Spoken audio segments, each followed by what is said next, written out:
হজের মাস কয়টা কোন? তিনটা। শাওয়াল, জিলকাদা, জিলহজ্জা।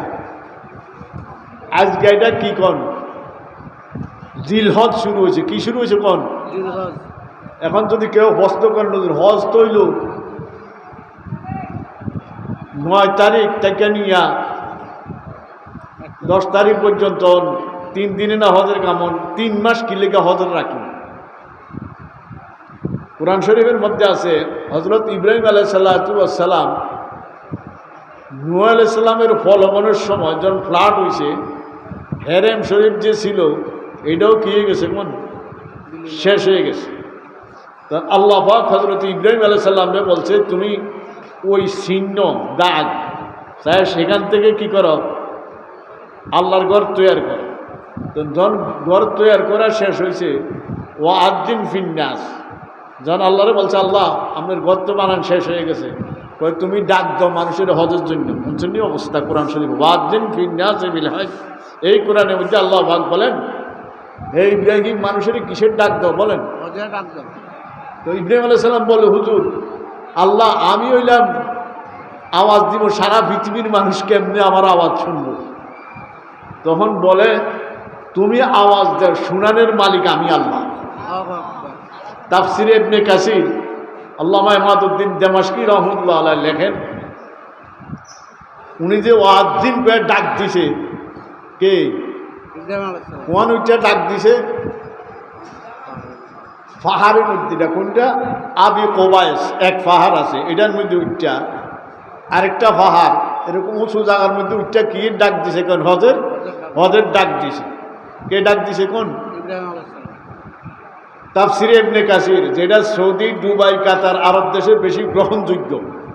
তাফসিরে ইবনে কাসির এটার মধ্যে লেখছে, ওই সময় যারা পৃথিবী ছিল এবং যারা মার গর্ভে ছিল, যারা বাপের ফিডে ছিল, সবাই বলে আওয়াজ শুনছে। আওয়াজ শুনেই দিছে কে বলেন ভাই? এরকম ঘটনা পৃথিবীতে আর আসেনি, আরো আছে। কিরম আছে? হযরত ওমর রাদিয়াল্লাহু তাআলা আনহু খলিফাতুল মুসলিমিনের সময় হযরতে সারিয়া রাদিয়াল্লাহু তাআলা আনহুকে সিরিয়ার মধ্যে যুদ্ধের জন্য পাঠাইছে। কোন দেশ? সিরিয়া, যেটা আমরা শাম কই। যুদ্ধের জন্য পাঠাইছে।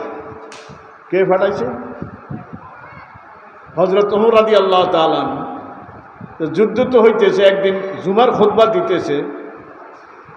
জুমার দ্বিতীয় খুতবার মধ্যে হযরত ওমর রাদিয়াল্লাহু তাআলা আনহু এই খুতবার ভিতরে দিয়ে আওয়াজ দেয়, ইয়া সারিয়াতাল জাবাল, ইয়া সারিয়াতাল জাবাল, ইয়া সারিয়াতাল জাবাল। কয়টা ডাক দিছে? তিনটা ডাক দিছে। হযরত আলী রাদিয়াল্লাহু তাআলা আনহুর মতো মানুষ, আরো সাহাবায়ে কেরাম কই, কি রে সারিয়ায় যুদ্ধ গেছে কবে? সিরিয়ার মধ্যে। হযরত ওমর খুতবার মধ্যে কারে ডাক দেয়? কোন? সারিয়া রাদিয়াল্লাহু। খেয়াল করছেন নি? ডাক দিতেছে। যা হোক, যুদ্ধ থেকে যদি জয়যুক্ত হইয়া আসে তাহলে জিজ্ঞাসা করি। 1 মাস পরে যুদ্ধ জয়যুক্ত হইয়া যখন আসছে, গনিমতের মাল, গনিমতের মাল বুঝুন তো, বুঝুন না? জানের বিনিময়। কিসের বিনিময়? কোন? জীবনের বিনিময়। দিন ইসলামকে জিন্দা করতে যাইয়া যারা যুদ্ধ করে, যেই ধন সম্পদ জয়যুক্ত হয়ে পাওয়া যায়, সেটাকে কিসের মাল বলা হয়? কোন? গনিমতের মাল। এই গনিমতের মাল বলা হয়। জয়যুক্ত হইয়া যে ধন সম্পদ পাইছে, এগুলো বাইতুল মালের মধ্যে জমা দিতেছে। জমা দিয়া সারছে, আরে সাহাবায়ে কেরাম ওনারে দর্শে বেড়াইয়া, ওই এই অমুক দিন অমুক তারিখে জুমার খুতবার মধ্যে মসজিদের নববীর মধ্যে থেকে হযরত ওমর তোরে ডাক দিছে, এই সারিয়া তুই শুনছুত্তি। কোন তোর ডাক দিছে? কোন? মসজিদের নববীর। তোর আমরা মনে করছি সিরিয়ার যুদ্ধের ময়দানের থেকে দাঁড়াইয়া নেতৃত্ব দিতে আছে। আল্লাহু আকবার, আল্লাহু আকবার, আল্লাহু আকবার। আমরা আওয়াজ দিব, আওয়াজ হুসাইবে কে বলেন ভাই? হযরত আল্লাহ হুসাইন ইব্রাহিম আলাইহিস সালাম আওয়াজ দিছে। কি দিছে? কোন? কিসের আওয়াজ? হজ। ওয়াজ্জিন ফিন্নাস ফিল হজ, হজের আওয়াজ দিছে।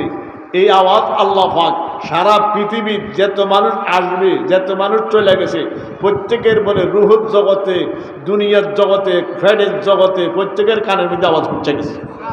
কে পৌঁছাইছে বলেন ভাই? সেই জিলহজ মাস। তো হজের মাস 3টা কেন? যদি কেউ হজ তো করে, হজ তো জিলহজ মাসে, মানে শাওয়ালও হজ, জিকাদা হজ, জিলহজও হজ। তার কারণ কি? দেখেন সারা পৃথিবীর মানুষ এখনো না আমরা 6 ঘন্টায় যাই। কয় ঘন্টা যাই? 6 ঘন্টা।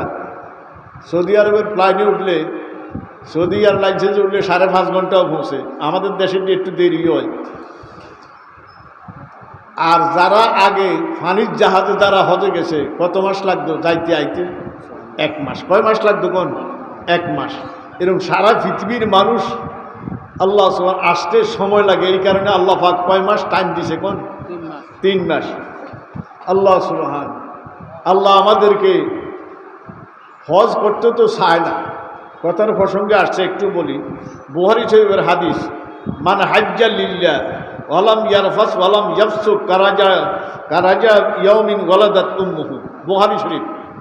আল্লাহ হাবিব সাল্লাল্লাহু আলাইহি ওয়াসাল্লাম বলেন, যেই ব্যক্তি হজ করে আর হজটা যদি আল্লাহ তার কবুলে করিয়া লয়, যখন সে বাড়ির দিকে আসে, এই খেয়াল করেন, হজটা করছে, হজ অবস্থা যদি মুরতাকিবে কবিরা, বড় গুনাহ করে না, বড় গুনাহ বুঝছেন, হজ অবস্থায় কোনো মুরতাকিবে কবিরা বড় গুনাহের মধ্যে লিপ্ত হয় নাই, হজটা সুন্দরভাবে করছে, একবারে হজের ফরজ, হজের ওয়াজিব, ফরজ 3টা, ওয়াজিব 5টা 6টা, এগুলি ঠিকমতো আদায় করছে। আল্লাহর হাবিব বলেন, বুখারী শরীফের মধ্যে রাওয়ায়াত, খুতবার মধ্যেও আছে হাদিসটা, আছে না হুজুর?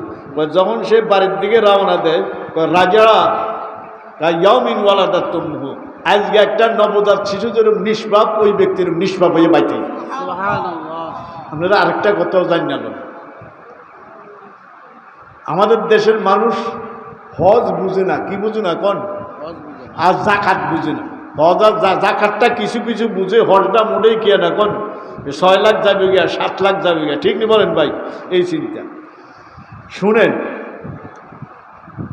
এমন কোনো ইবাদত নাই যে ইবাদতের মধ্যে আল্লাহ সমস্ত গুনাহ মাফ করে। নামাজের দ্বারায় গুনাহ মাফ হয়, রোজার দ্বারায় গুনাহ, আসম আসিয়ামু জুন্না, রোজারে কইছে ডাল, নামাজের দ্বারায় গুনাহ মাফ হয়, রোজার দ্বারা হয়, জাকাতের দ্বারায় সওয়াব হয় আল্লাহ, কিন্তু হজের দ্বারায় জীবনের সমস্ত গুনাহ আল্লাহ মাফ করে দেয়। জীবনের সগীরা কবিরা সমস্ত গুনাহ আল্লাহ মাফ করে দেয়। কিসের দ্বারা? এখন জীবনে কয়বার? জীবনে কয়বার? কোন? আল্লাহর হাবিব সাল্লাল্লাহু আলাইহি সাল্লাম উমরা করছে 60টা। হুজুরের উমরা কটা করছে কোন? নবুয়ত প্রাপ্ত হওয়ার পরে উমরা কয়টা কোন? হজ কয়টা? এই দাঁড়া ভাইরা, হজ কয়টা? একটাই, যেটারে বিদায় হজ কয়, এইটাই হজ। হজ কয়টা বলেন ভাই? হজ কয়টা কোন? একটা। উমরা কয়টা কোন? 4টা। যাদের উপরে হজ ফরজ হয়েছে, পরিষ্কার হাদিস, আল্লাহর হাবিব বলে, ওই ব্যক্তি যদি খামখেয়ালি করিয়া, অর্থাৎ ওই দিকে লক্ষ্য করে নাই, যামু যাচ্ছি যামু এরকম করি না আমরা, এই বছর না ওই বছর এরকম বলে না, যদি এই অবস্থা মারা যায়, আল্লাহর হাবিব বলে মা তা ইহুদিয়ান, সেই ইহুদিয়া মরল, ও নাসারা হইয়া মরল। শুনছেন অবস্থা? আল্লাহ পাক আমাদেরকে, যাদের উপরে হজ ফরজ, আল্লাহ আমাদেরকে হজ আদায় করার তৌফিক দান করুন।